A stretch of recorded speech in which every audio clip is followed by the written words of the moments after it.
All right, Jordan Syatt, thank you so much, sir, for taking the time to chat with me today. It's so great to have you.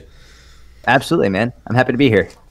All right, and so first for folks that are listening and may not who Jordan Syatt is, tell us just quickly kind of who you are and what you do for a living. Yeah, I'm a strength and conditioning coach and a nutrition consultant, and basically just trying to help people live a healthier life, trying to help them get a better relationship with food and exercise, teach them not only how to exercise and how to eat well, but also how to maybe not eat well, but do it in a way that's controlled and enjoyable without feeling guilty or shameful about it so they can get right back on track.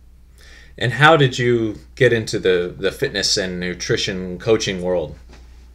So I started with wrestling. I started wrestling when I was 8 years old, and I fell in love with it. It was just I immediately fell in love with wrestling, and I when I got to high school, I made varsity as a freshman, and I had to cut a lot of weight. So I was cutting from 112 pounds to 103 pounds every week, and as a freshman on varsity, I was good from an endurance perspective and a technique perspective because I had already been doing it for so long. But from a strength perspective, I was 14 years old going up against 17 and 18-year-olds. So I needed to figure out how do I lose weight and get stronger at the same time. So I found a gym a couple towns over from me. And I was just like, I'll take the trash out. I'll clean the floors. Let me do anything. I just want to come and learn. And so fortunately, they took me under their wing, and equally as fortunately, they were very science-based. And that's where I started coaching people when I was 14. And I remember my first ever client was this 68-year-old guy named Fred, who his only goal was to be able to pick up his grandson without hurting his shoulders because he had some rotator cuff issues. And I was 14 and I didn't know anything. So my goal was to get better at wrestling and to look good naked. So at 14 years old, you sort of just imagine everybody works out to have a six pack. That's just what you think. So to have that experience early on, I vividly remember thinking, this is amazing. That's when I got really passionate about coaching other people. And so, and now your coaching business, it's syattfitness.com, right? That's where everything you do is online, right? Yeah. So my main website is syattfitness.com. A lot of it now is done on social media, Instagram, YouTube, my own podcast, all that. And how long have you operated Syatt Fitness? I officially launched Syatt Fitness in July of 2011. So almost a decade now. And you, for a while, or I don't know if you still are, you were also with a buddy of yours kind of helping other aspiring online fitness coaches, right? Yep. Yeah. My buddy Mike Vacanti and I, we that's one of the businesses we have together is helping coaches become better coaches, whether it's through actual coaching and understanding the coaching side of things or the business side of things. And now, you mentioned all of the social platforms you're on, and want to dive into that a little bit. I want to just kind of talk a little bit about how you've used social and video over the years to help build your business and build your kind of personal brand, if you will. I checked before this, and I'm seeing 728,000 followers on Instagram. But so what kind of work went into that? A lot of work. I mean, it's difficult to discuss where to begin, right? Because before Instagram was even a thing, before I even had an Instagram account, before I ever started making content, I was coaching people for about 5, 6, 7 years and really studying, getting my degrees, getting certifications. So I think a lot of people, they want to get into making content, but they haven't developed the skills yet, right? So it's one of the things where I get a lot of coaches will tell me, I just don't know what to post. I don't know what to post on social media. And I can tell immediately whether or not this coach is someone who actually coaches people or if this is someone who just decided recently they want to be a coach. Because through the conversation, I'll be able to tell, all right, so if you're currently coaching people, what are some of the most common questions you get asked on a day-to-day basis? and they'll immediately rattle off 5, 6, 7 questions. Or if they're not coaching people or have very limited experience, they're going to be like, I don't know. So for me, the first thing that I would say to anybody is you have to get the experience in, which is not a fun answer, right? I mean, the reason I'm able to make the content that I make is because I have so much coaching experience. It's not, making content is a skill in of itself. And that's something that I've worked on like obsessively for the better part of the last decade. But you can't make shitty content good content, right? You have to make good content into better content, in terms of like, you can't, if you could be a great coach and have great thoughts and great ideas and have terrible content, but you can always make it better because your starting point is great. Your starting point is really good. If you don't have the requisite knowledge, it doesn't matter how much content you make. It's never going to be good if you don't know what you're talking about. And how do you now determine like what you're going to post next? Is it like seeing what kind of questions you're getting most often, or is it just like, oh, this, I kind of wanted to know this at a time, let me share this? It's a really good question. So if you scroll back just through my Instagram alone, right? So I started my Instagram, I believe, in 2014. And before that, my website, I was writing long form website articles for years, like over 500 website articles that are at least 1,500, 2,000 words, and hundreds, probably 1,000 YouTube videos by this point. I was on Facebook, doing a lot on Facebook. So I'm doing a lot. But if you look back just to my Instagram through one social media platform, you'll see I've gone through many different phases with many different types of content. And I think the most important thing to consider here is the number one dictator of what I would post is what I'm most passionate about as a coach, right? So there were periods of times where I was mainly posting about powerlifting, and because I was a competitive powerlifter for years, and that was my main focus, and that's who I wanted to work with. Now you'll see that most of what I post about is, I'd say, 70% building a healthy relationship with food and your body and yourself, and then 30% strength training, exercise, and lifestyle as well. So lately, I'd say over the last 3 to 5 years, my main focus has really been building a healthier relationship with food. That's just because it's what I'm really passionate about. And the reason I put that first is because if you're posting stuff that you're not passionate about, that's when you're going to burn out. That's when you're not going to enjoy the process. So first, post about things you love posting about. Then from there, talk about the things within that people struggle with most. So my thought process around making content goes, number one, what am I most passionate about? And number two is, within that field, what are people struggling with the most, and how can I help them solve that problem? Yeah, I think when I first started following you, you were heavy on infographics, and I think that's kind of what like caught my attention. I love that, and I certainly, you can certainly see like an evolution, or just a little bit of a change in your content. So that's interesting. It kind of follows your passions. I just lost my train of thought. It is, and so your Instagram and your other channels, I mean, that is you posting all of that, right? Oh yeah. No one has my passwords. I would never let anybody post on my accounts ever. Absolutely not.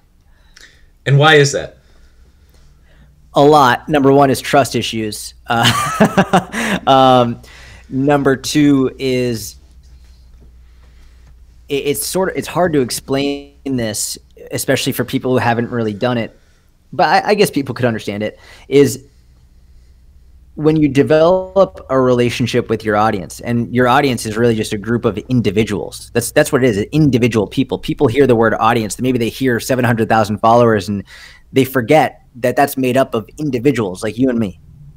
And that's what makes up an audience, whether your audience is 50 people, 100 people, 700,000 people, 10 million, it's just a group of individuals. And for me, every time I post, I'm not speaking to 700,000 people. I'm speaking to one person every time. That's it. And I think that's what has allowed me to grow so much, is because I'm not saying, hey, everybody. I'm saying, hey, how are you? right? It's one of the biggest critiques I have of people's social media accounts when they say, hey, everyone, how's it going? Or listen up, everybody. I'm like, no one's sitting around in a crowd being like, oh, look, Jordan posted. Let's see what he said. It's like, no, they're on the toilet looking at my Instagram, or they're like sitting in traffic looking at my, whatever it is, they're by themselves. And while someone else might be able to put some piece of content out that maybe I agree with, nobody can speak in my voice. Nobody can say, no one can know what I'm saying or what I'm thinking or what I'm feeling, because I'm the only one that can do that. And I think part of building a brand, especially a personal brand, is showing people how you're feeling, right? So if I'm not feeling great, I'll tell people like, I'm not really feeling great. And even something like that creates more of a bond with the individual that's watching. Because if I'm just always posting, like if someone else is posting for me and they think that my voice has to be always good mood, always happy, always like in a great place, you lose something. You aren't relatable anymore. So I think part of the reason why I want to post just me, myself posting, is because then I can be real. I can actually be myself, and people can, in the same way you have a relationship with your spouse, your friend, your colleagues, you see them in good times, you see them in bad times. I want them to have that relationship with me. And the only way they can do that is if I'm posting. Yeah. And you know, kind of extending on that a little bit, you know, I think I saw something from Gary Vee online on, you know, one of his thousands of posts not too long ago that said something like, you know, I think somebody was asking him about using like some enterprise software to, you know, create a social post and have it post at the same time across multiple channels, and he was like, absolutely not, you know. So talk, you know, and obviously, you know, what you post on Instagram doesn't necessarily work on YouTube. So talk about the importance of being like platform specific too, because I noticed you do that as well. Yeah. So, you know, I'm very lucky with how it all played out. And what I mean by that is sort of just the progression of how everything happened. When I first started, I basically only did my website. I did long form articles. I also posted on Facebook and Twitter as well, but my main focus was my website. And that was my main focus for 3 years. Then after that, my main focus was email marketing. I got into email marketing. So I built my email list, and I got good at copywriting and studied that. And that was the focus for like 2 years. Then after that, my focus was Instagram. Now I'm currently growing my podcast. And when people look at me now, they're like, oh, he's on so many different platforms and he does them so well. Like, that's what I need to do. And my first recommendation would be focus on one and do that one very, very well for a year, 2 years, 3 years. And people don't want to hear that. And the same with weight loss. People don't want to hear that it's going to take time, right? But when you're building a business, it's the same thing as getting healthy and building a better body. Is it takes time. And for me, one of my favorite quotes is, people radically overestimate what they can do in a year and dramatically underestimate what they can do in 7 years. And so over the course of 7 or 10 years, you can be very good on 4, 5, 6 different platforms, but you can't do that in 1 year. Like, it's going to take much longer time to understand the platform, to grow an audience on the platform. It just takes time and consistency and posting and learning about it to really build your voice in a platform, understand how the platform works to best get your message across. And I want to talk a little bit about like equipment too, because, you know, you mentioned you are focused a lot on a podcast, and you know, it is easy, like when people are thinking video and like audio production, it's easy to look at, you know, go out and there's so much equipment out there. You know, it's easy to get caught up in some, you know, the stuff is too expensive, but, you know, clearly, you know, with the invention of the iPhone years ago, I mean, and the evolution of like mobile devices, I mean, it is so easy to, at least, you know, I say it, but it is easy to create high quality content using minimal equipment. So I just love to know quickly, like for your podcast, for example, what are you using to create that? So, I mean, so you bring up a really good point, and I can ramble on forever and ever and tell a ton of stories. I'll say right now I'm using a Blue Yeti microphone that plugs into my laptop. But if you go back and listen to my first, I don't know, 50 podcasts, you're going to notice a dramatic difference in the sound quality. And that's because I was just literally recording them on my phone. I recorded them on my phone and then I would upload them.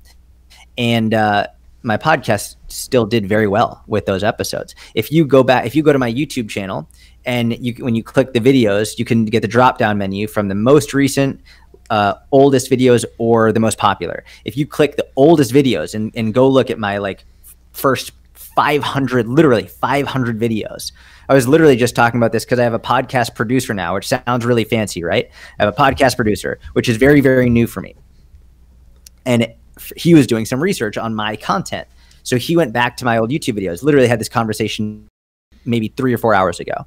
And he was like, oh man, I can't believe what your content looked like 8 years ago, 7 years ago, 6 years ago. Is not only was I way worse, was I terrible at communicating, very nervous on camera, but also like the lighting was terrible. The sound quality was awful. Like if you look at it, it was terrible. But the interesting thing is those videos still do very well. Even to this day, they still drive a tremendous amount of business, because the reality is, regardless of how good like the sound quality is or the lighting is, it's stuff, it matters. But what matters most is what you're saying, the message you're getting across. And people might, I vividly remember this. I remember the first website I ever made, July 2011. It was a free version of WordPress, because I was in college and I didn't have any extra money. So I was like, I'm not going to pay for a web design until I can fund it through my own business. So it was a free version, and it wasn't like they have now. It was terrible. It looked awful. And I would publish one new article every week. And I vividly remember, the comments are still up. I've never deleted a comment on my website. The comments are still up. If you go to my articles from 2011, 2012, people would write, hey man, great articles, but why does your website look like shit? And people would say that. And those people, I have people who still follow me to this day. One of my most loyal followers, he's a client of mine. His name is Tony. He says this all the time. He was like, Jordan, I was your 19th YouTube subscriber, which means, you know, I have over 140,000 YouTube subscribers now. So he was my 19th, and which means he saw all of the crappy videos and he made his way through all of the terrible quality videos. It just goes to show, yes, I have this really nice microphone right now, and for whatever it's worth, right now I'm filming all my YouTube videos on my iPhone, right? Like all my YouTube videos I film on my iPhone at this point. So we're very lucky with what we have available to us now, and you don't need something ridiculously high quality, especially if you're just starting out. Yeah, and I think even with COVID and kind of forcing people to think of new ways to work, that's also, you know, like when it comes to video production, we've seen it, you know, with the NBA bubble in you know, Orlando, when they were having the playoffs, that, you know, they weren't letting media in there. So, and you're seeing it on news broadcasts. It's just like virtual interviews are becoming the norm, and I'm sure it's cost saving. So I think, you know, as the viewers and audience members, you know, we're kind of, I guess, forgiving of that. Like you said, it doesn't, as long as the message is good and we can understand it and hear it a little bit, it's not like we're going to be like, oh, it wasn't in HD, so I don't want to watch this anymore. That's exactly right. And anyone who does say that on your content, anyone who will leave a negative comment like that probably isn't going to be your client anyway. So doesn't matter. Like, and you wouldn't want that person to be your client because he'd be a really annoying client. So don't worry about it. And I want to, so you mentioned, you know, you have a podcast producer now, which is awesome. And I know, you know, there was a point, I'm not sure, you know, these days with COVID and whatnot, I know you had a videographer for a while. Yep. At what point, you know, did you determine like, all right, it's time for me to get a full-time videographer or somebody to help me with this stuff? Same with the podcast, you know, when do you kind of make that decision? So a huge part of it was Gary Vaynerchuk, in terms of, if it wasn't for Gary, I don't think I would have done it, just because Gary's the single greatest delegator I've ever witnessed in my life. Like, Gary is incredibly good at making sure he has people do every single thing he doesn't want to do, so that he can only focus on literally what he wants to do. He's the best at it that I've ever seen in my entire life. And I remember, I'll say this. I didn't grow up with much money at all. Like, money was always a big issue in my house. It was always like a really big issue. And that's one of my greatest anxieties, is the idea of losing everything. So the idea of taking on a full-time employee, such as a videographer, and paying them a full-time salary to do something that I know I can do myself, it was petrifying. I was like, I cannot believe I'm going to do this. it turned out to be one of the greatest decisions of my life because it allowed me to create way more content in far less time at a much better production value. And I had a videographer for about 3 years, my own videographer. And that's what really helped me grow my YouTube channel, which not just because the videos were better quality, but also because making sure that I was paying someone an annual salary to be my videographer was a tremendous amount of accountability to make sure it's like, all right, like you got to get these videos done because you're paying for it, whether or not they're uploaded. So it's like, you better do it. And so I was so ruthlessly consistent with uploading to YouTube every week for about 3 years. It was like that. It was just a natural consequence of posting so much was growing. So for me, it really became